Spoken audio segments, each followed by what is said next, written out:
as business owners, you have 3 simple focuses. So if you're ever like really lost in the weeds or not really sure what it is that you should be focusing, like as CEOs of our businesses, there's really only three things. Everything else is really like a task or a subset of one of these 3 things. And this kind of helps to kind of narrow your focus in on like where your efforts need to go, because it can be challenging to get the brain to focus on like retention mechanisms and acquisition at the same time. Generally, you kind of want to dive in on one or the other. And those 3 things are get more customers, keep them longer, and make them worth more. Like at the end of the day, everything you're doing in your business falls into one of these 3 categories. So you can make up all the things you want about how much you love your customers and how great your product is and how you have the best programming in the world. At the end of the day, all that really just fits underneath keeping them longer. Those are retention things that you're focused on.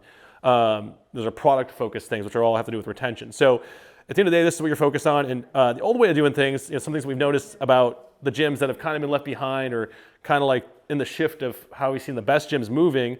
The old way, what we determined is like pretty much being an order taker. So you're seeing a lot of gyms that have kind of fallen behind, still just like pretty much offering like no front end offer. It's like if you join the gym, it's our continuation offer. We're $175 a month. Do you want one? Yes or no, right? So they're often underpriced, and they're also underselling. And like one of the best ways to tell if you're underselling, what I mean by underselling is you're generally, there is no sales process. You're not really trying to sell anything. You're not building any value. You're just pretty much saying like, here's what we do. Do you want to buy it? That's not really sales. And if you're closing 90% plus with that kind of pitch, with that kind of offer, then that doesn't mean you're a good salesman, because a lot of people will be like, we close 90% plus, we're great at sales. It's like, no, that just means you're vastly underpriced. That means there's a lot of opportunity you're leaving on the table. So with that, like that's one of the big things we're seeing a shift in, is the way that that's being done is having an actual front end offer. So the old way is just essentially being an order taker and just saying, do you want to buy my stuff or not, versus like actually sitting down in a consultative selling process and building value in your offer, offering that thing and using like sales psychology to actually sell things for what they're worth. Number 2, on the retention side, the keeping them longer side, the old way is pretty much just like they sign up, we hope they stay. Quite often gyms, will say things like, oh, we don't have any churn. And then we'll have this conversation, and Jonathan on our sales team has had a couple hundred sales calls now. I've done over 1,000 and talking to gym owners, and it never goes unsaid with a gym owner. They're so proud of what they do and their retention that they'll say, oh, we don't ever lose any members. But then we'll get to talking to them and we'll ask them how many new members they're getting. And they might not be getting a lot. They might be getting 2 or 3 or 4 or 5 new members. But then we'll ask them the next question, like, well, what are your goals? And like, well, we've been stuck at 100 members for 5 years. So I'm like, wait a minute, if you're getting 5 new members a month over 5 years, I mean, that's 60 new members a year. Like, you certainly shouldn't have been stuck at 100. You are clearly churning membership somewhere, right? So it's just not being tracked, and they're not tracking any actual baseline for utilization. And for a gym, utilization is them showing up to the class. And as a bare minimum, they should be showing up to 3 classes per week as a minimum on average, because people really don't get results doing anything fitness related at less than 3 times per week. At 2 days a week, you're pretty much just in a perpetual state of soreness. You're not giving the body enough stimulus for adaptation. For most people, they're not often enough in like flow and in habit and routine with it to stick with it long enough. You're going to see churn if you're not tracking utilization and trying to keep those numbers up above a minimum baseline of at least 3. And then ascension, like you have no value ladder, right? Like you pretty much have one core product that you sell. Members that want to buy more and spend more with you can't, because you don't have anything to sell them, right? So it's having those higher levels in the value ladder, both on the front end and in the ongoing continuation offer. Because people will churn if they get bored, and we've owned gyms. We run a coaching program here at Big Little Gyms, and we've seen clients just leave because there's not a next step for them. They're just like, okay, I'm ready to move on to something else. What if in-house you had things on your value ladder that were the next exciting thing that they want to move to, right? Like here at Big Little Gyms, the mastermind is one of the things that a lot of people in the pro group want to be a part of, right? When they start to do the work of being in the pro group and it gets monotonous, they're like, well, I'm going to keep doing this work because I really want to get in the mastermind, versus like just going someplace else that is new and exciting and different because they're just bored, right? It's human nature, right? So this is the old way of doing things, is pretty much in acquisition, being an order taker, and retention, no actual baseline for utilization or tracking any of that stuff, and like knowing what your actual churn rates are, because the way that gyms tend to churn is it's not month over month. You might say, oh, my churn's 3%, but it's not like you're losing, if you have 100 members, it's not like you're losing 3 members a month every month. It's like you don't lose anybody for 4 months, and then you lose like 16 of them in July, right? That's kind of how churn works for most gyms. So tracking that more and averaging that out over a period of time, because in general, the churn is a lagging indicator of low attendance, and that is your utilization metric there. And then with Ascension, having a value ladder in place on a higher ticket offer that you can send your members to, things like Atomic, things that are natural, like Next Evolution on like the ladder of like the fitness, wellness continuum, right? Like once they start working out, they generally want to start doing nutrition too, whether or not you're the one selling it to them. So why not have that as a step on your value ladder? The new way is the Gym Offer Codex that we talked about. I'll break that down in a second. Using higher ticket anchors, really, really good book that kind of put this whole thing into motion that I read earlier last year. It's crazy how much value can be created from one person reading a $15 book, but there's a book called Predictably Irrational, or is it Irrationally Predictable? Predictably Irrational. But it's a whole book around sales psychology and like price anchoring. So when you walk into Costco, what do you see? Like right when you walk in, it's like, TVs. What's that? TVs. Okay, cool. And then I saw on the other answer? The seasonal stuff. Okay, and those are usually also what? They're discounted items, right? Discounted stuff, right? Why do they put how often do you guys buy a TV? Once every 5 or 6 years, maybe once a decade, right? So why do they put TVs right at the entry, even though like people don't buy them that often? Yeah. Well, it's price anchoring, right? So they put a $3,000, $6,000 TV there, and then on the other end they put, and that's the anchor, by the way. That's called the price anchor, and it's subconscious, right? It's like a lot of what Abe talked about. It's like that stuff crawls, it's deeper in your brain. Your eyes see it, you don't really consciously process it, but you're like, whoa, really expensive. I'm not buying that today. And then on the other end, you have the decoys. You have the discount things that are normally $20 are now $17 because it's seasonal, right? Or it is a seasonal thing that we carry one time only, urgency, scarcity, discount, whatever, right? And the reason why they do that is because that conditions you to come in and buy all your standard staple items and just pay full price for them because they're like $30, $20, $30, $40 things, right? Everything you buy at Costco is $30, right? It's a box of whatever, it's $30. And it works. And they found out when they started testing this, and this book talks about this, numerous businesses have done this, that like the average cart value at their locations that they did this with went up like 30%. Like pretty like order of magnitude increase in revenue at those locations. And this is a number of years ago, because now like that's all we know at Costco is because they do that at every location. Because they're like, clearly this works, that versus like just sending them right into like this, right in the produce like paradox of choice, right? Versus like, okay, all this shit's all $30 because most everything in Costco is $30, right? You're like, okay, this is $30, and it's like that's on purpose. They always sell things in bulk price points that are pretty much around that $30 price point, but then they anchor you on both sides, right? So the new way that we're doing offers on the sales side with the Gym Offer Codex is using that strategy, which I really want to share with you guys because it looks like some of you guys have not checked that out yet. So I think it's great to talk about here because you guys are all the ones that can sell it best too, because you're already like really good at selling and already are doing a good job of that. And believe in asking your value, so it should hit there.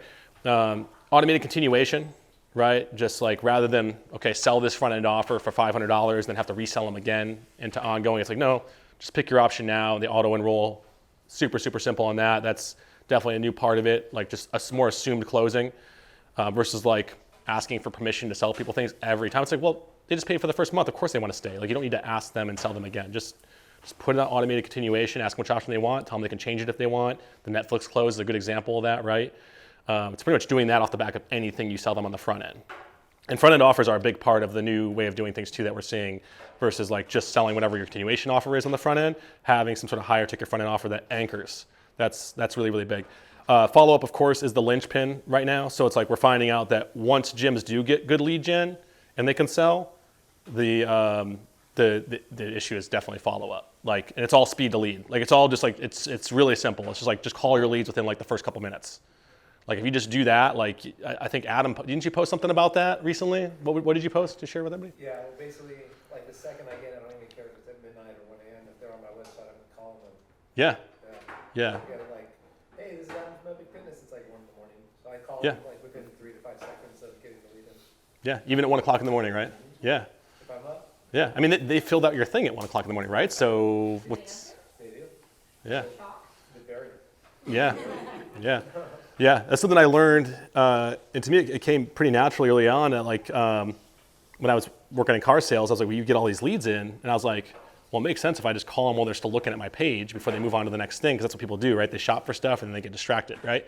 So if I can get a hold of them while they're still looking at it, like the odds of them, picking up the phone, having the conversation, booking the appointment with me are like, I don't know what percentage of like increase that is in like improvement, but I'm sure it's like got to be in the hundreds of percents of improvement, right? Because as soon as, we all do it, right? You're shopping for something, you're hot on it. You're like, if someone were to call me right now, I'd probably buy all this shit, right? And then like, you can move on to the next thing, especially with the internet. You scroll and something else catches your eye, and like you're already moved on. Like if that person calls you, you're almost like a little annoyed now. You're like, okay, like I've already moved on to the next thing, right? And that's all kind of happens subconsciously, right? We all don't think that consciously that if the guy calls me after 3 minutes, I'm not picking up. That's just what we do. That's human behavior. So follow-up's been like real big. We've seen like a lot of gyms, once we get the lead gen going for them at like the pro group level, a lot of those gyms, and then they really yield to the follow-up process and like, no, it's buy or die. Let's get this guy on the phone. And it's picking up the phone too. It's not just text. If anything, the text stuff has become so commonplace that people are growing more and more used to it. They know it's automated because they can see the green bubbles. It still works. It's still, it's like people talk about CrossFit affiliation and whether or not it's worth it. I'm like, does it get you 3 clients? Whether you like it or not, and like HQ or not, probably gets you more than 3 clients. Like at the end of the day, it's probably not a bad thing to leverage, right? Unless you just don't want to identify it with it, right? It's the same thing with, follow-up as well, right? It's like at the end of the day, like, does it work? Yeah, then just keep doing it, right? So retention, new way there. Measuring it, we just talked about that. So like focus on 3 times plus a week. Really, really simple, right? Like that. If you focus on that, like you'll figure out whatever needs to be done to improve that. Just from having conversations, following up with non-attendees weekly. That's the big measurable there. Like every Tuesday, having an SOP and process. Someone's job, whether it's yours or someone else, is to, call these people, and like it doesn't take long. Even if you got 10 people on that list that didn't show up last week, probably takes you 20 minutes, right? And that 20 minutes, if you were to add that up by the end of the year of like how much revenue that you didn't churn off as a result of doing that, just a little dose, 20 minutes each week, I'm sure it's going to be in the tens, if not hundreds of thousands of dollars, right? So just all this stuff is just the small actions that lead to big results. Engagement mechanisms. So you guys have heard me go into dose before. Who here doesn't know what dose is? Everybody, I think everybody's, okay, so dopamine, oxytocin, serotonin, endorphins. You guys have seen me do that framework at like every event. And I love this stuff, but it's taking a step further of like, what are the mechanisms that stimulate each of these brain chemicals, right? Because at the end of the day, it's thinking like a drug dealer, right? And if we're thinking like a drug dealer, it's like, well, there's a reason why the drug dealer stands in the corner in a certain part of town, and it's like, well, because they know it's where they're going to be coming.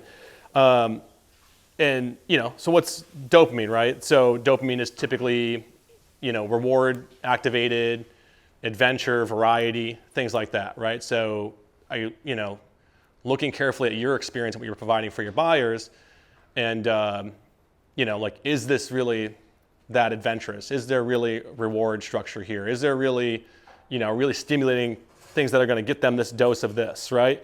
Oxytocin, right? That's kind of one of the ones that's almost a little bit built in for gyms, but like as I learn more and more about gym owners, I always used to think that like, man, every gym owner does it as well as I do. I always like had this imposter syndrome that like we weren't anything exceptional. But as I talk to more gym owners, the averages, I'm like, actually, I don't think they are that great at some of the stuff that they think they're good at, right? Like the community, everybody talks about community, but then like you get to talk to them, like how many events do you do per year that get your community together? And they're like 3. And I'm like, that's not very many. I'm like, that's not many opportunities to get together outside the gym in a different environment.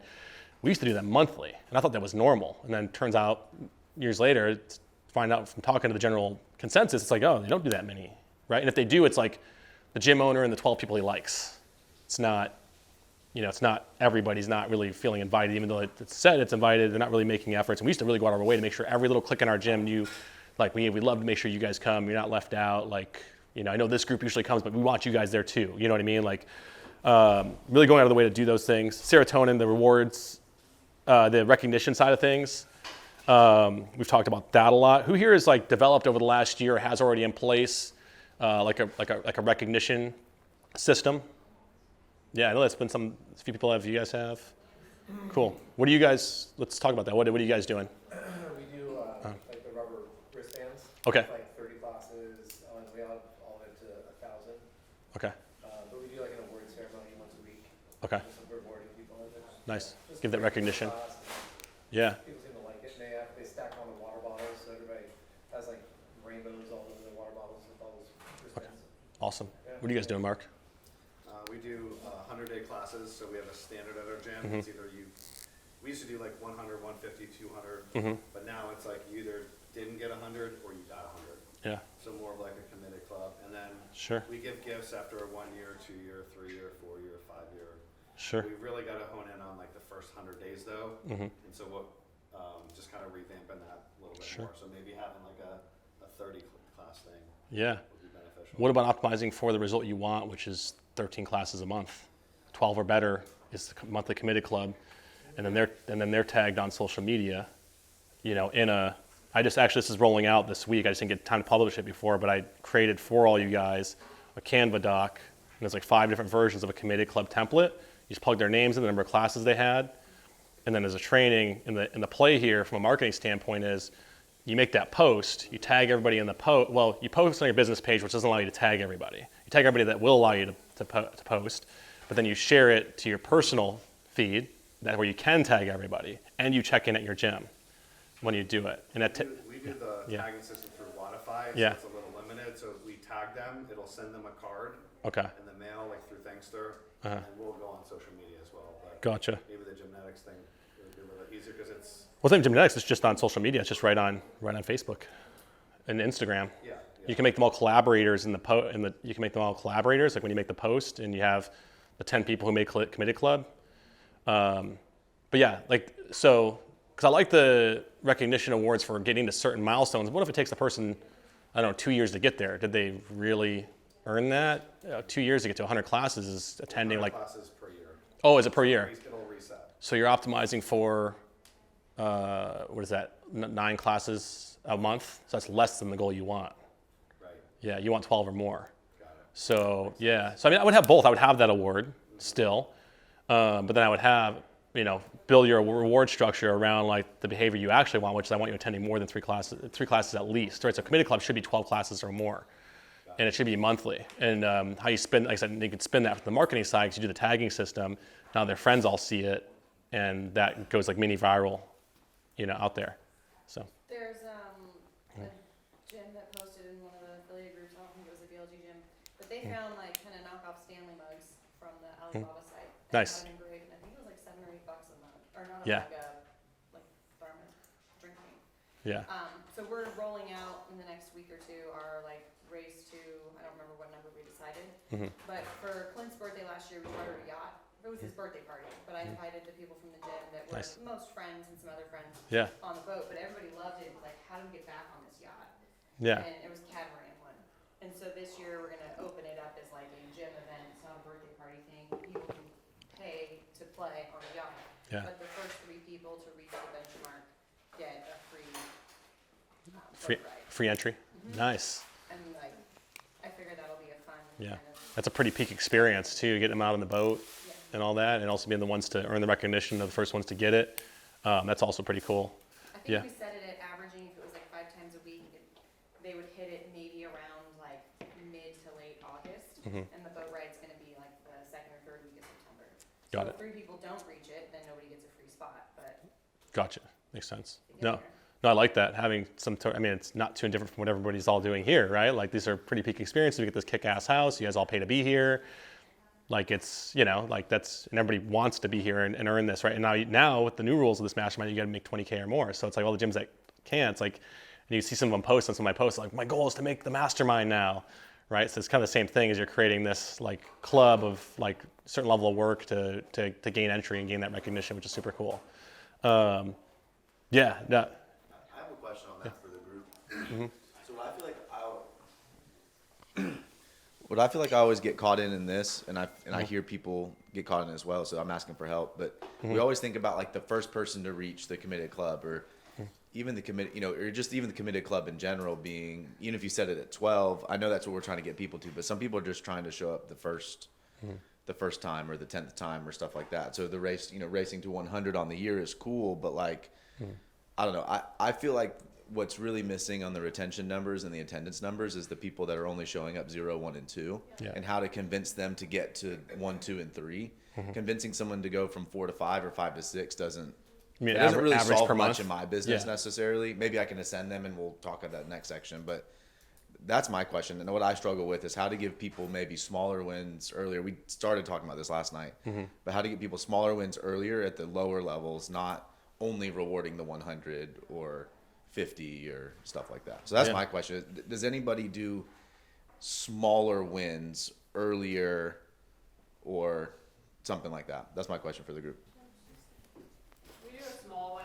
Hold on, Ruth. Let's get you a mic. Your very first month at the gym, if you get 100% of your visits, because we have different kinds of memberships, unlimited, 3, 4, whatever. So if they hit 100%, we let them know as soon as they join. If you hit 100%, you get a prize at the end of the month, and we make a really big deal of it. And my hope was that they would get real addicted to the coming in 3 or 4. Most people join at 3 times a week, so that was my hope. So they just get first month. If you hit 100%, which is 13 visits, you get a prize. Nice. And they like that. What's the price? It's like a stupid big ass sticker thing. Like it's like a CrossFit San Leandro sticker, but it's like a big nice one. I mean, to me, it's like some stupid book. But people love stickers, so they're excited about their sticker. Yeah. We do almost the exact same thing, but we'll give them a T-shirt that has a little saying on the back that you can only get if you come those required time or the required number of attendances in their first month. Nice. And that's worked out pretty well so far, and they wear that shirt with pride. Yeah. But to back it up, we have an accountability coach that's helping them get that first month, and she's paid based on how many people she takes to 12 classes that month. What would you say the return on investment on that person when that role is? It's hard to quantify, I'm sure, at this point, but like if you had to ballpark or like. Yeah. All I know is, I mean, I'm not sure exactly what we were before we hired her to do this. We had one of our coaches kind of checking up on people, you know, like we do on our weekly Tuesday calls. But I think she's every single person who's joined has gotten their T-shirt with her. So. Wow. Yeah. Yeah, I'm sure it's kind of like, that's one of those, like the return on that is going to probably be a little longer to get to, like to do the math on, but it sounds like it's going to keep stacking. So it's probably going to be pretty immense. Like, you know. It's pretty amazing. Yeah. Cool. Does anybody else have anything else they're doing to speak to Mike's thing in regards to, you know, trying to bring those people that are struggling to get their 3 classes a week up, you know? I mean, obviously calling them every week is kind of like the obvious one of like, given like if they show up to 1, they won't be on that list. They come once a week. Yeah. Well, you could pull a report and see who's. Yeah. So you know. we've assigned those troubled people to our accountability coach and said, hey, offer them a T-shirt if they can get back on track and get to that 12 a week, 12 a month. Hey, give them this T-shirt. And the one guy who orders every single T-shirt order that we have, and it usually takes him 2 months to pick it up because he doesn't come in except for every 2 months. He's like, oh, awesome! Like I'm all in, you know. So I think just maybe having a dedicated person to get them to those habits, right? Yeah. Yeah. That's my biggest takeaway from talking to you, Jen, yesterday, right after we met, is to do getting them to the 12th class, because that's our weak point too, is if they either come up for their free class, they usually join if they do a free class, but if they don't hit that free class, they say they're going to come in, then they don't, that's an issue. And then the newer people that are more intimidated, maybe like the shyer type people, they don't tend to hit the 12th class, and then they just fade out. So like I think that's a huge area that we need to focus on, and that's like the number one thing I know I'm going to do is hire an accountability coach, or even I might do it. Like I don't know. Yeah. But I think that's a huge. I loved that idea, Jen. So Yeah, early on, it could just be someone else who's like even yours. Like I said, someone else who wears another hat could just take. It's probably not that heavy of a role to have to need a full timer, but it could easily grow into one if it's because the ROI on that's pretty immense. You know, you figure if you can cut your churn in half, and even at 3% at 100 members, which all you guys do more than, that's 30 members to that gym. Yeah. And that's gyms that are underperforming to you guys. 30 members over the course of a year is, what is that? That's like at $150 a month, that is $45,000 or $50,000, right? Am I right? Does that sound about right? I think so. And it's finding that right person, right? It's finding the person who, like this person who does it, she is at the gym herself 6 days a week, so she's coming a lot. So she has a tendency to see people that come in the morning at least. She loves CrossFit, she loves people, and she is very organized, right? So you gotta find the person that has kind of the trifecta of qualities that makes it happen. Because our previous one, she's great with people, she loves CrossFit, but she wasn't super organized, and so she couldn't keep track of that many people, right? Because we've got probably 10 people that she's working with every week, right? Getting them to the next step, and that's a lot of people to keep track of. And that's one reason why I would suggest not you doing it, because you've got 100 other things to focus on, and this one other person, that's gonna be their only responsibility.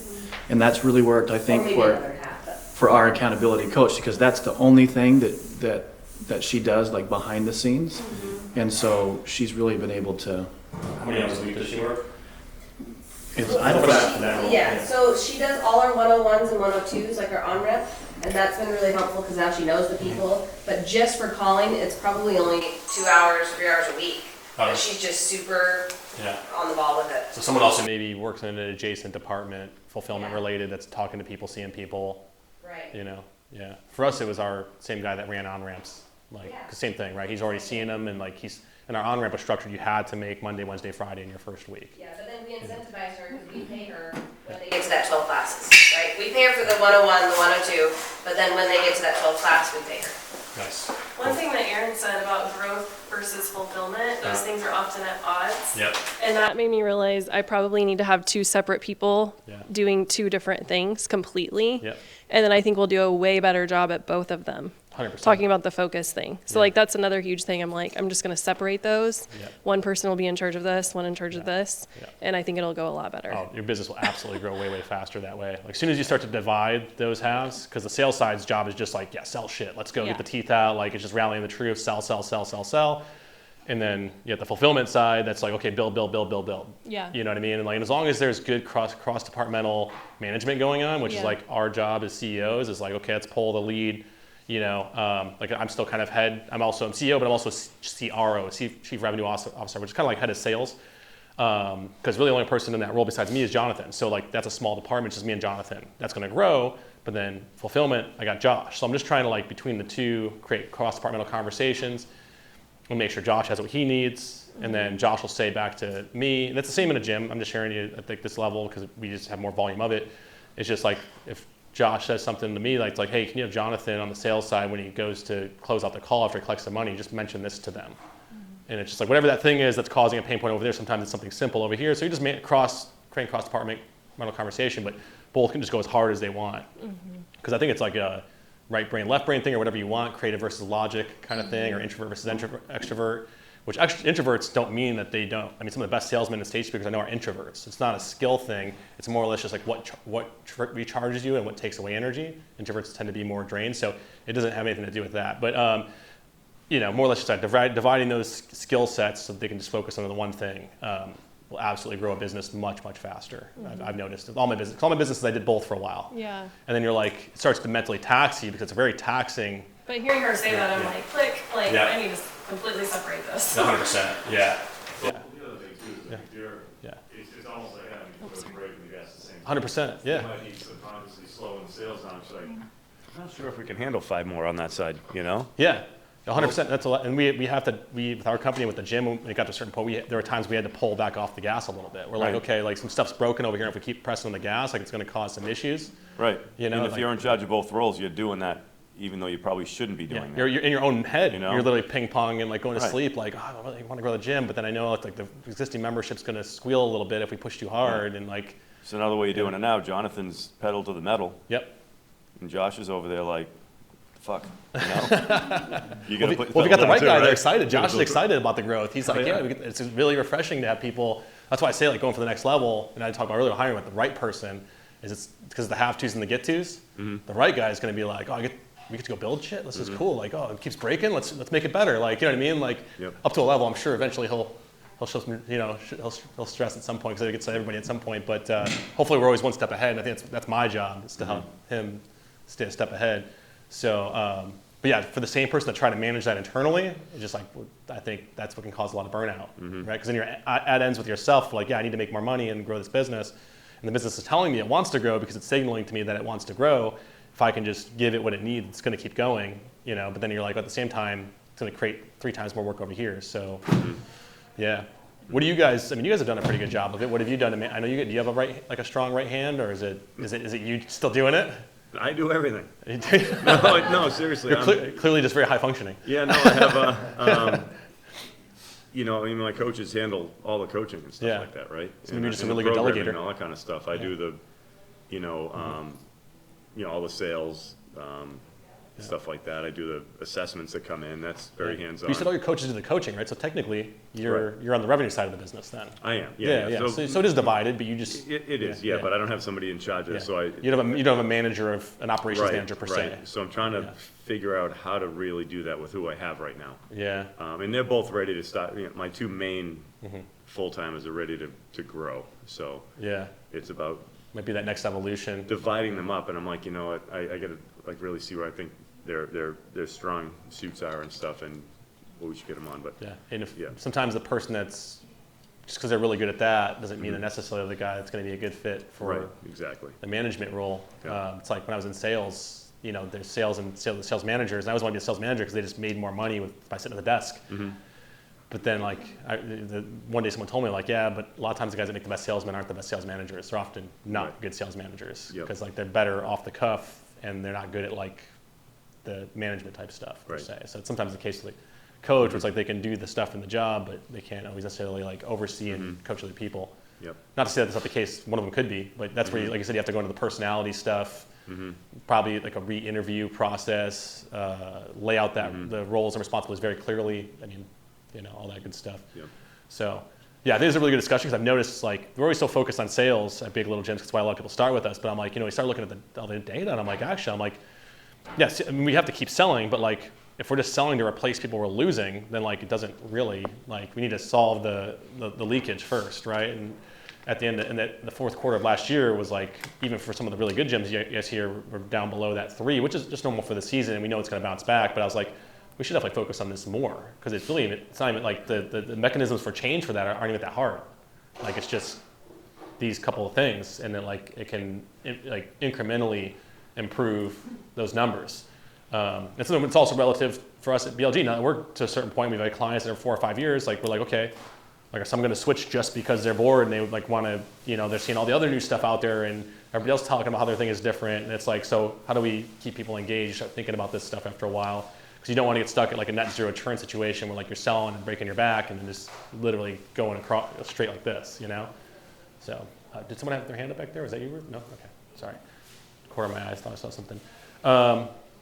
And then Ascension at the bottom there, the new way, you know, Atomic or a similar system, something inside, you know, especially if you're bringing people on with, what we've always found is that like you bring people on with like, whatever you bring people on for, like say an initial on-ramp that includes nutrition coaching, like that person usually will want to continue having access to that at some point. Like challenges are a really good example, right? People talk about challenges and some people are like blasphemy challenges, we don't do challenges or whatever, but there's a lot of gyms that do, whatever. And a lot of people that don't like challenges, like don't like them because they ran them and then they realize the churn rates are really high off the back of challenges. And it's like, well, because you sold them this and now you're just gonna dump them off into regular classes. And like, that's not the same experience. Like, and we've had our gyms, we actually had a high retention rate with challenges because like at the end of the challenge, we're like, do you wanna keep buying this? And they were like, actually, yeah, it is what I want. Or say they did do class, we would just quarterly do an internal challenge, like which is Atomic. And like, what's funny is we realized that customer that would stay 3-4 months max that was coming off challenges would now stay years because it's like, well, they just really, that's what they bought and that's what they want to keep buying. And if I offer it to them, they're probably going to buy it. And it was just a weird correlation. I'm a patterns guy. So I just noticed that like every time we would offer the Bod Squad challenge, all those people that came on from the original challenge were like, yeah, I want to do it. Like all the same people. And then the ones that like joined our gym more organically, not through a challenge, like weren't as interested. So sometimes they were, but then when they did one, they would do every one thereafter, right? So essentially, that just makes sense because these days, the gyms that seem to be doing best are gyms that have a fitness, nutrition, and accountability offer. Some trifecta there that's being fulfilled somehow, some way. Definitely, you know, your group model plus Atomic is probably the easiest, fastest, most systemized way to get there. Ascension, measuring ACV, that's the metric there. How many of you guys measure ACV, like, and know it pretty well? I think most of you guys do. 50-50, it looks like. So that's big, measuring ACV, like knowing like what is an average client worth to us, right? You should know that anyways, because at the end of the day, like a subscription-based business model, like you study tech companies, gyms are also a subscription-based business model, right? It's a membership. So like what is the average client value, right? What are they worth month over month on average? And then what are they worth lifetime value? is really important, because if you know what your lifetime value is, if you know the customer spends $200 a month on average and they stay on 12 months on average, that means it's $2,400, right? And say things get to a point where like, okay, we have to run paid ads to run this, to keep growing this gym. Like we're just, organic's not enough to outpace natural churn, right? We're bringing in 5 members, we're losing 5 members. Okay, we need to increase traffic. Say the lead gen's really expensive. Say it sucks. Say it's like, it's costing you $400 to acquire a new client. At the end of the day, the client's worth $2,400 over 12 months. Like, you literally can't lose. You just got to wait a month or two to get in the green on it. But if you know every client stays 12 months and you have the fulfillment there to back it up and keep them, then this is how all subscription companies grow, is how all tech companies grow. It's like a really simple math of lifetime value. Lifetime value over acquisition cost. And then they're like, okay, and they're just buying customers, because you're like, okay, it cost me $400 to get one. They're worth $2,400. It's a 6x over 12 months. Is there any other investment vehicle that you guys can think of right now that gets you 600% return over 12 months? No. Then why are we buying real estate? Not more customers for our businesses, right? No offense to anybody who buys real estate. I have real estate. I mean, real estate's a good other vehicle, long-term wealth, whatever. But like in the short-term investments, it's like you can probably flip customers in your own business faster and make more money than you can flip houses right now. So just, because everybody's always thinking about these wealth vehicles. I'm like, what about buying customers for your own business? Like if you need to get into paid ads. So that's something that's not measured enough, which all you guys at your level should definitely like know your ACV, should be aware of that, right? Like that's huge. And that's just more scalable, right? Building a scalable model. What I mean by scalable is on the Ascension side, it's like less one-to-one, and more like, what's great about Atomic is, most of you guys run it, is you can coach 30, 40, 50 people through it and with one person. It doesn't really require, enormous number of people to like take on more customers to do. So that's I think, really important that it be scalable, and that seems to be what all the gyms that are most successful are doing now, is they're doing less one-to-one things. And we've seen some movement, like Nick's in our group, and he's doing a lot of one-on-one. You're trying to, and like, you're even giving yourself a hard time about it, given like, I think there also is a point where like, if you enjoy doing it, I told Nick he's giving himself a hard time about this, and I was like, I'm still doing too much one-on-one. I'm like, yeah, but your gym does 50K months. Do you like doing one-on-ones? He's like, well, yeah, I kind of do. I'm like, well, if it makes you, the money's worth it for you and you like doing it, then do it. And this isn't hard and fast. At some point, you get to a point where you can choose what you want to do. And if you like doing it and the extra income's worth it, then do it. But at the end of the day, if it is getting in the way of scaling your business, then you stop doing it, right? You cut it back, right? So, yeah, that's kind of what I want to talk about. These 3 things. It's just these 3 things, right? Get more members, keep them longer, make them worth more. I do want to talk about, because it sounds like a lot of you guys haven't gone back and checked this out on the pro group side, but the Gym Offer Codex, to kind of break what that is down. So it's like the 4th training in the new launch modules. And what it is when you have a new client coming in for a sit down, it's going to a no sweat intro. So instead of free weeks, intro classes, all this stuff, it's like, no, we're booking a consultative sit down here. Like this is a consult, we're gonna sit down with the client, we're gonna invest time, and in the no sweat intro, it's current situation with the client, desired situation, what are they doing about it currently, right? And just like twisting the knife, pain, genuinely like approaching these things. And then after you do that, you build the value in your products, use the no sweat intro docs that are in there, and you start, what is the order of things? So the slides go, how do the slides go, Mike? You know them so well. Like you go current situation, desired situation. Yeah, in the codex. Yeah, I'm at the top of my head too. The slides are in there, but more or less you end up like on this page at the end. So you stack the value right here. There's a page at the end, you stack the value here. And it's starting to line item like what these things are worth, right? Fitness, what's the fitness worth? What's the nutrition worth? What's the accountability side worth? And attaching value to these things. So like this is $300 on the open market if you were gonna go get it. This is $200 on the open market if you were gonna go get it. Total value, $20,000, whatever you want that number to be, right? Like, but at the end, the thing I want to get to is like once you do that and you've anchored the value there, the new offer sheet looks like this. So here, okay, and you have essentially 2 front-end offers. And this is the launch. Okay, and then you have down here continuation.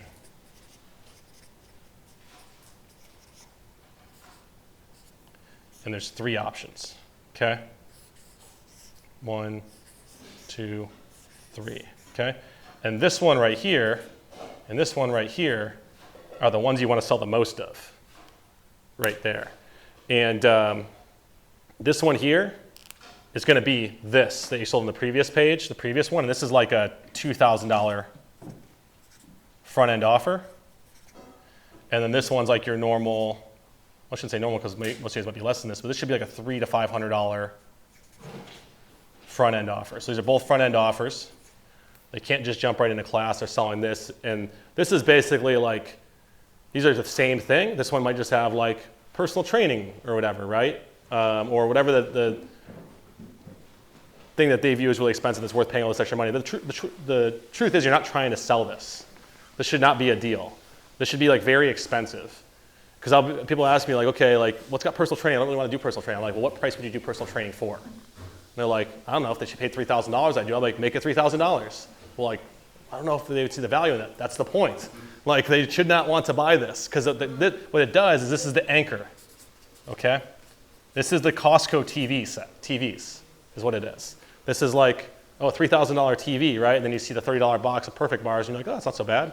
You know what I mean? Like, I'm going to buy all of them, right? So that's the point. You're trying to sell this. So we're seeing like someone shared, a gym owner who just joined us.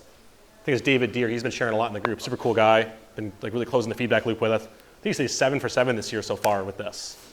Like, and he was having trouble selling that before. And this is all he's selling now. And then he's got like, I think he said like one person bought that.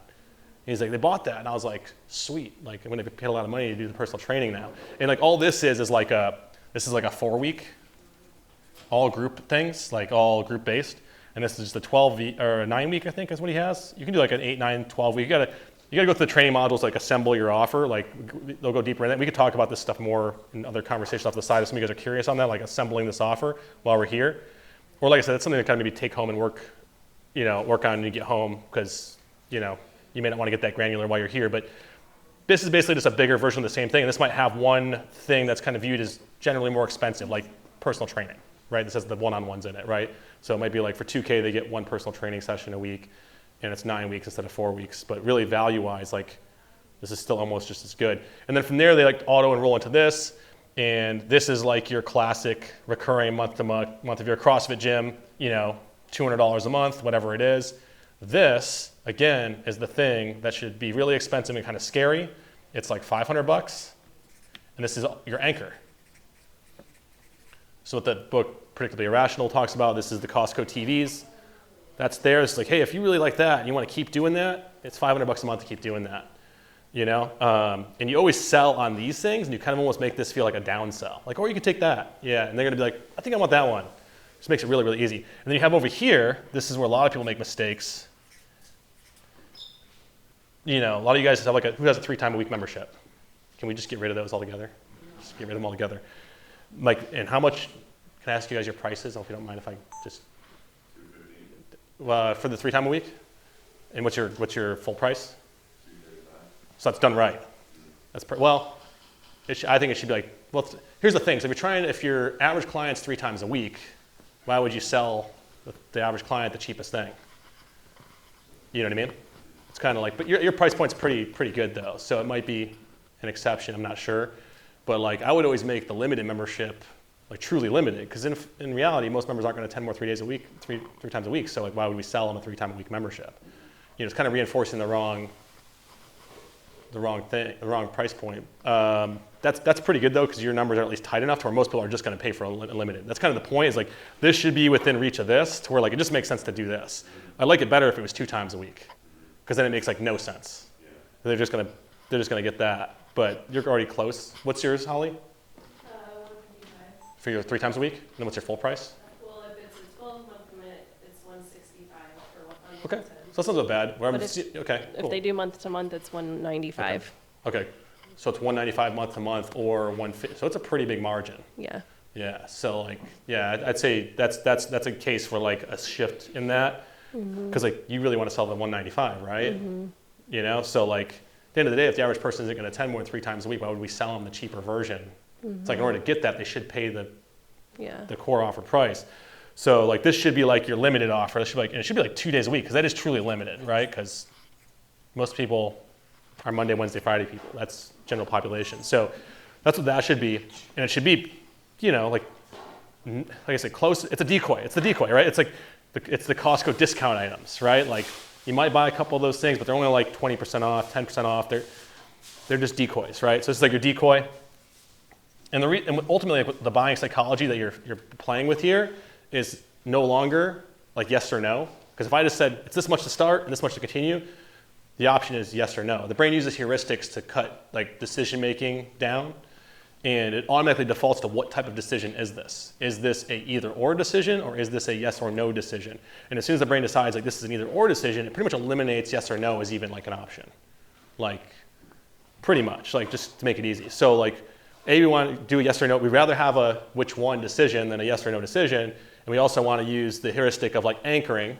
That's another heuristic that the brain uses. Like naturally, if we build all this value up here for $2,000 and we say, oh, we have this one for $350, we're like, sweet, that sounds like a pretty good deal because I get most, and this honestly is like 85% of this. The 15% of this that makes this 4 times the price is like the personal training, right? And again, this should be priced at like, this is the only way I'll do it is if they want to pay this. Because they're like, oh, I really want PT. I'm like, cool, you can pay this. Or like we have a small group over here that you can join, right? Or our group training, right? So this has been like pretty big. And a lot of our newer gyms that are coming on like don't know any better. So they're just going right into that training and doing it. And then like, we haven't seen like this much momentum in a while. Because for a long time, our trainings were just the same. And so at the end of last year, I was like, I need to re-update some of this stuff with what we've learned since. And this is one of the things that we had some gyms like just kind of beta testing and like just doing similar things. And I'm like, you know what? There's something to this like anchoring thing.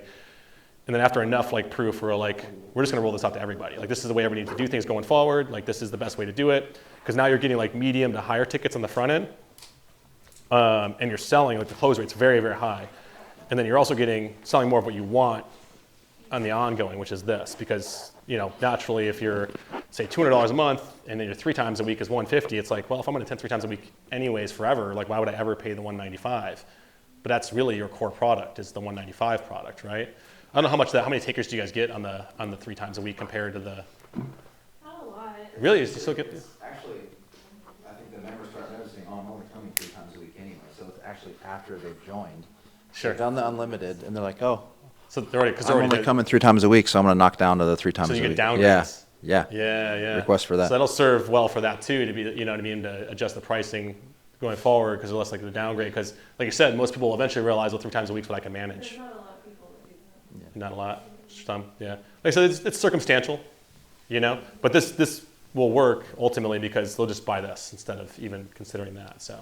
What would you do in the case of we don't have a limited offer? I mean, we have a 10-class pass, but it's more expensive than unlimited monthly. Uh-huh. But would that be something that you put in the limited offer slot, or what would you Yeah, do I'd if probably we put don't that in have the one? limited offer slot, Okay. right? It's because it's even better because it's more. It'll look more expensive than that Yeah. and be even more limited, right? Because ultimately it just takes away the yes or no decision and just like which one do you want, Got right? So this has worked really, really well. There's if you go in the school group and look at and type in Gym Offer Codex, it's like the 4th video and the launch videos, and it has like this Canva doc that you guys can all like download a copy of, edit it. The video is really, really good. It's one of those ones. It's like, you know, sometimes you roll something out at your gym. Like I remember with the gym, you roll something out. You're like, let's see if people like this or not. And then you're like, it just hits a home run, and you're like, everybody's just doing this. Is just fucking loving it and crushing it and engaging. And this is one of those things that like after we rolled it out, we're like, oh, like this is a game changer kind of thing. Like. Okay. Sweet. Okay. Cool. Awesome. And I'll tell you our experience. We probably about a couple months ago we changed to this type of format, and I don't remember when the last time I sold a 3-day-a-week membership. Yeah. Like after they've come in at that, not the anchor one, but the one on the right, they have all come in at a 12-month commitment for unlimited going into that. Yeah. And like kind of like the example that you gave of the other guy, we've sold 1 anchor, and that was a bit of a shocker because he's like, no, I want that one. Yeah. But everybody now is coming in at that other one and then rolling into a 12-month commitment at unlimited. Yeah. I love that. That's like been everybody who's done it and like taken that process seriously. This is how we do it now. It doesn't require you to move that no sweat intro. Like this doesn't really work with free trials because you have to sit down, current situation, desired situation, like really get into it with the, are you guys doing that? Doing the full sit down, or We'll do he's gonna prove me wrong? He's gonna be like, no, we just throw the thing in front of him. we'll do a no sweat. Okay. And we'll talk about, you know, their goals, what they want. Yeah. Okay. So you are going. Yeah. You're going through a consultative process of some type. Yes. Good. Good. Yeah, because you got to build that value, but you also got to like make them aware of the pain point, right? So here's my question, we found like this works really well for no sweat tours, but if people have done CrossFit and they're experienced CrossFitters coming from another gym or whatever, I haven't found like, we haven't been able to build value in that, in the launch, because they're used to paying already a CrossFit membership price. It almost feels like to them, like, no, I just want to keep paying the monthly. Yeah. And that's kind of what we've been doing. Someone asked a really good question on it. I think Mike responded to it. Was it on the pro group call this week that we there's in like the chat? Someone brought that up, and I was like, you had a really good point. So, well, first it's kind of up to you, right? Like, if you're like, no, everybody comes in this way, and I personally would still put them through the paces. And at the end, when they like say, hey, I'm not interested in that, like you have your secret menu. That's what people are like this, most people are going to buy on this, but then you're going to have that 10% of weird use case coming from another gym or whatever, and you have like a secret menu, right? Like who here loves In-N-Out Burger? I love In-N-Out Burger. It's like when you go there, what does the menu have on it? Like single, double. Do you want fries with that? And then vanilla, chocolate, strawberry milkshake. Like that's like all you can buy In-N-Out Burger if you didn't know there's a single secret menu.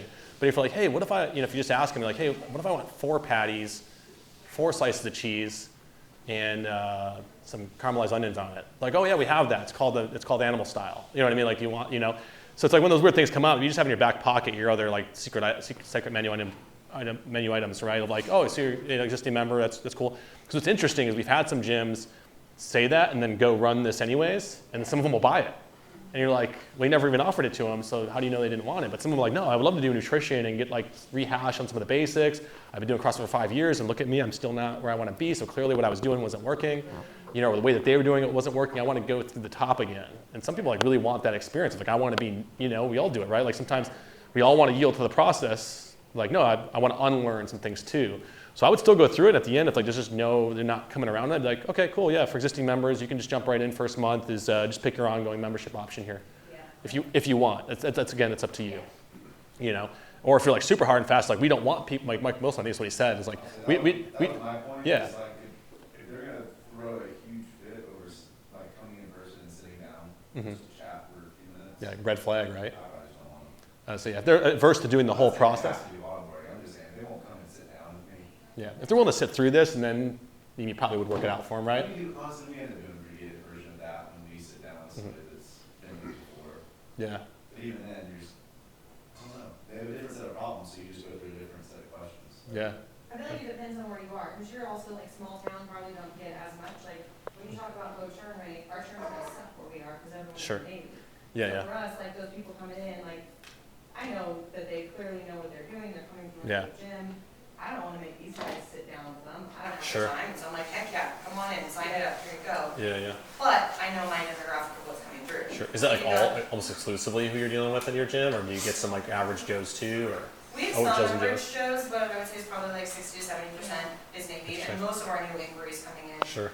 are like younger Navy people. And some of them come in and like they go through the Yeah. top right intro courses. You'll still offer it to them though? Like you'll still. Yeah, I mean some of them are newer, haven't Yeah. done it, or they like need that. Right. But Yeah, you'll have the secret menu that you whip out and like, okay, cool, yeah, we'll just get yeah, you going. so it's just you gotta be very tailored to like what your demographic is. Yeah, it's circumstantial. That's obviously a very unique circumstance because most gyms are going to be like typical suburban. They're not going to be like that. But and if it is, you just adapt, right? Like, and like you said, it still makes sense to offer it to them because to that point of like, oh, have they done CrossFit before? It's like, we'll still just go through it all because maybe they want to do it, right? Well, at our gym, we'd have people move gyms and like, we know that gym around the corner. We know that they cut corners when they do. They don't even, like. We're watching videos of them, everybody you see their Instagram, and you're like, man, that people move like shit. I think Mike Monarch's talked about this, like, these guys move like shit over there. Like, when they come over here, we got to start them all over anew, right? And it's like, because it's not even the same thing anymore. So, like, and when they sit down and they see how seriously we take it to go through this, they're like, actually, I think I kind of want to go back to the top and, like, relearn because what's up, boss? Good, finish. Oh, yeah, because, like, they're like, I want to start anew because I've been doing it here for a while, and I don't think that they were doing it at this level. So, even if you're not gonna, back up. Most of us want to be the elite gym in our area, right? Like we're not trying to be the low to middle. So even if you do have someone coming in, right? You mentioned that maybe, what have I been doing the last 5 years or whatnot? But even if it's not, I don't remember if it was on a pro group call or a podcast or something I was listening to. It might have been you that said it, that you get one chance to make that first impression, and or maybe it was predictably irrational. Actually, I was just re-listening to it. You get one chance to make the first impression on visually, on pricing, on everything. So even if they're not going to buy nothing but or anything but the base membership, if they see you have something on your menu for $3,000 or $2,000, their opinion of you is going to be that way forever. So why spend 10, 15 minutes with an existing CrossFitter, walk them through it, to let them know just one more way to build that, like, oh wow, this is the best gym in the area. Like, I'm making a good decision by switching to this gym. Even though I'm only going to go base, they offered me something $3,000, $2,000, whatever. That's, I'm in the right spot. Like, my old gym was $150 a month and I'm leaving them because they suck, right? Like, we're the highest price. So even if you're like you and me, I get a lot of transfers and whatnot, like just showing them that, they're like, oh wow, like you can just see it on their face when they see that price there. They're like, oh wow, like they take you more seriously, and you've demonstrated value in yourself without having to do anything but sell them a base membership that they were going to buy anyway, but now they think way higher of you. And I've seen that happen a bunch. I haven't sold the $3,000 thing yet since I updated it, but you can just tell they're like, oh, okay, like, way more serious. Someone will buy it. Well, you were one of the guys we kind of started this with. It was a couple of years ago. We just were on a pro group call. It was like almost 3 years ago. Yeah, 3 years ago. There was a pro group call. Like we were having a conversation about this as before we kind of formalized it into this framework, if you will. But I think I told Boz, I told the whole group, wasn't it? I told the whole group, like, just throw it. And that's back when we used to only have like 15 people on the pro group call, I think. And it was like me, Michael Bone, you, some of you guys might have been there. I told Boz, or the whole group, I'm like, just throw $1,000 thing on your menu and see what happens. And it was like, I think we were talking about anchoring, and like, I bet you'll sell more of your regular membership. And like, Boz got back on like a month later and was like, not only did we sell more of a regular membership at a higher price point, because he also raised the price of his membership. I think that's how we got on the subject, I think, something like that. Can't remember. But then he's also had like 3 people buy the $1,000 thing. Because I didn't even know we could fucking sell that. Like, you know what I mean? Like, and it's like that started like back then, and we just continued to go down that path. And you see more gyms do it, and you're like, oh, this now needs to be like a framework for doing this the right way. Because like they're starting something new. You bundle this the right way, and now instead of going right into $200, you're increasing that client value. I think this makes a better client too. Like this makes a way better customer that I think has way better retention, stays longer, is more engaged. Because people who pay attention. Right? So if you're trying to fit yourself squarely in the middle or a discount offer, like generally with that comes a customer that's less engaged too. So, yeah. We just started the 4-week kickstart this week. Yeah. I was telling Boz last night, we had 4 people sign up Monday. Sorry. We do it for $497. Oh, wow. And we had 4 signups on Monday, which is going to require a little more of me because they sit down with me for an hour for nutrition, and it's 3 small group trainings. But like I was telling Alan last night, we basically pretty much doubled our income with just a little bit more effort. Yeah. So I think that alone is going to go a long way. And I've noticed as the nutrition coach, people like latch on. Yeah. And people that do nutrition coaching are usually like long-term members. Yeah. Because they just are. 100%. Yeah, they're more focused on the overall lifestyle. So I'm excited about that 4-week kickstart. That's awesome. When you move to a higher end front end offer, now that like all that extra revenue you're getting every month from all the new signups, like stacks on top of like everybody's revenue, like 20+% of it should be coming from new client acquisition front end offers. Like instead of it being like just another recurring membership at the same price, like you're seeing these, especially during the big seasons where you're signing up 10, 12, 15, 20 new members a month. It's like you sign those all up at say double your continuation offer. That's double the revenue, right, that you normally get. So it makes sense because it's honestly like one of your best opportunities to sell them the most expensive thing you're going to sell them is on the front end because that's when they're most motivated to want to spend the money. So it just makes a lot of sense. And like I said, the heuristics there psychologically just make a lot of sense. Alex tomorrow, my buddy, he's not in the gym world. He's just a sales psychology guy. Love his stuff. Just tons of energy. Super cool guy. He'll go more into this kind of stuff on the sales psychology stuff because I just love it. Because once you understand how people buy things, it's like you kind of shape your menu to work with that. And it's like, well, we know how people buy things. So now we just, play with that, which is super cool. So. Well, just one thing to the added value CrossFitters, like with Monarch doing the assessments.